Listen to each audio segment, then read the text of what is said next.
জামাইয়ের থেকে গিফট শুধু নেই না, জামাইকে গিফট দেইও। ভ্যালেন্টাইন ডে আমরা কখনোই সেলিব্রেট করি না, কারণ আমাদের কাছে মনে হয় যে ভালোবাসার জন্য কোনো দিন লাগে না, আসলে প্রতিদিনই ভালোবাসার দিন। কিন্তু সবাইকে দেখি যে যে যার পার্টনারকে ভ্যালেন্টাইন ডে উপলক্ষে এটা সেটা গিফট করতে থাকে। তো আমার কাছে এইবারই কেন যেন মনে হলো যে ভ্যালেন্টাইন ডে উপলক্ষে ওকে আমার কিছু একটা গিফট করতেই হবে। তো আমি ওকে সবসময় ওর প্রয়োজনীয় জিনিসটা গিফট করতে পছন্দ করি, বরাবর তাই করে এসেছি। প্রতিটা ওকেশনে আমি ওর প্রয়োজনীয় জিনিসটা ওকে গিফট করি। কি গিফট করা যায় এটা ভাবতে ভাবতেই মনে হলো যে সে প্রায় বেশ কিছুদিন ধরেই বলছিল যে স্যামসাংয়ের S24 Ultra এই মোবাইলটা কিনতে চায়। ওর আবার গ্যাজেটের প্রতি খুব শখ, মানে যে কোনো ধরনের গ্যাজেট, সে নিত্য নতুন গ্যাজেট কিনতে পছন্দ করে। তো আমি তাকে বললাম যে আমি তোমাকে S24 Ultra মোবাইলটা গিফট করতে চাই অ্যাজ এ ভ্যালেন্টাইন গিফট। সে প্রথমে না করেছিল, কিন্তু আমি খুব জোরাজোরি করলাম, তারপরে সে রাজি হয়ে গেল। তো এর জন্য বেস্ট অপশন হচ্ছে গিয়ে বসুন্ধরা সিটি। তো বসুন্ধরা সিটিতে আমরা চলে গেলাম। তাছাড়া ভাগ্নির বিয়ে আছে সামনে, তো আমার কেনাকাটা তো অনেক আগেই শেষ, কিন্তু তার জন্য কিছুই কেনা হয়নি। তো তার জন্য টুকটাক কেনাকাটা করতে হবে আজকে। তো সব মিলিয়ে বসুন্ধরা সিটিটাই আমাদের কাছে বেস্ট অপশন মনে হলো, আর এর জন্য চলে গেলাম বসুন্ধরা সিটিতে।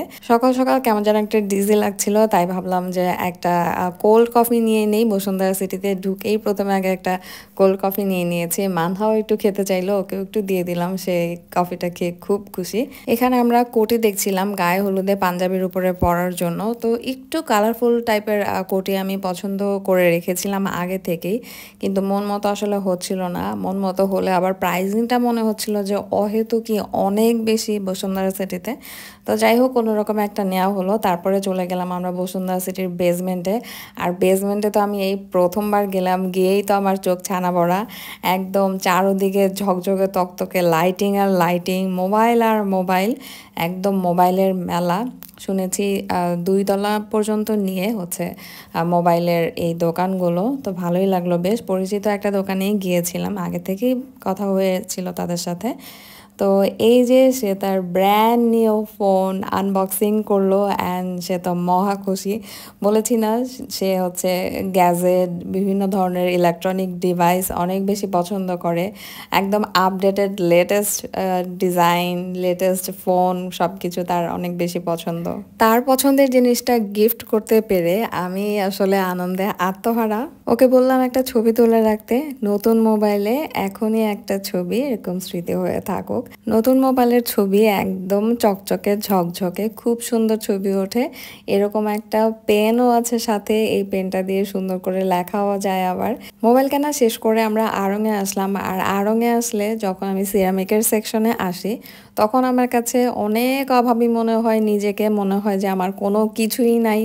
আসলে আড়ংয়ের সিরামিকগুলো আমার অনেক পছন্দ। আড়ং থেকে আমরা সরাসরি চলে গেলাম স্টার কাবাবে দুপুরের খাওয়া দাওয়া করার জন্য। আর এর মধ্যে মানহাও ঘুমিয়ে গিয়েছে।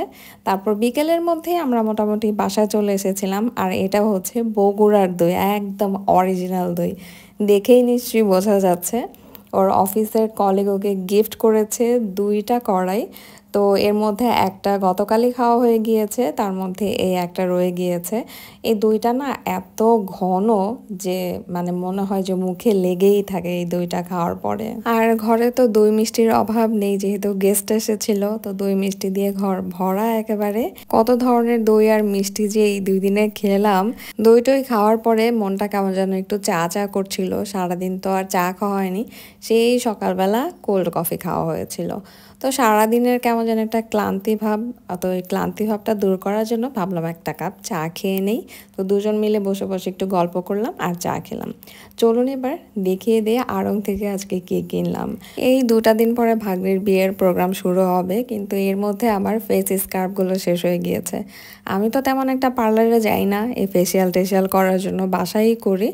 তো আড়ং থেকে একটা মেহেদি হেয়ার প্যাক কিনে নিলাম, আর একটা ফেস স্কার্ফ কিনে নিলাম। তো স্কার্ফ যেহেতু শেষ হয়ে গিয়েছে, আপাততর জন্য আড়ংয়ের এই স্কার্ফটা দিয়ে চালিয়ে নিব। আর সেই সাথে 2টা বাটি কিনে নিলাম। তো এই যে মাঝারি সাইজের বাটিটা, এটা আমি অনেক দিন ধরে ভাবছিলাম, মানে এই টাইপের একটা বাটি কিনবো ভাবছিলাম অনেক আগে থেকেই, কেনা হচ্ছিল না। তো আড়ংয়ে গিয়ে দেখলাম যে এই বাটিটা 214 টাকার মতো প্লাস ভ্যাট। তো মোটামুটি এইরকম বাটিগুলো নর্মালি নিউ মার্কেট থেকে কিনলেও দেখা যায় 180 বা 200 টাকাই পড়ে। তো ভাবলাম যেহেতু প্রাইস ডিফারেন্সটা বেশি না, তাই কিনে নিলাম। আর মোটামুটি মাঝারি সাইজের, বড়ই ভালো।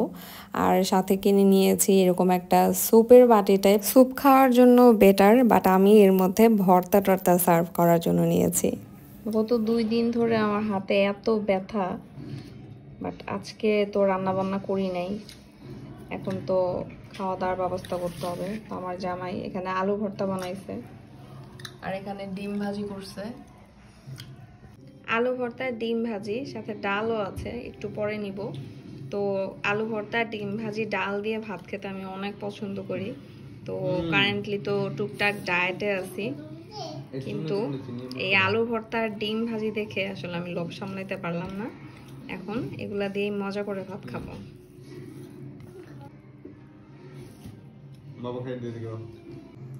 শোনো, মজা হয়েছে অনেক, থ্যাংক ইউ, ওয়েলকাম। এন্ড জলদি গরম গরম থাকতে খাও।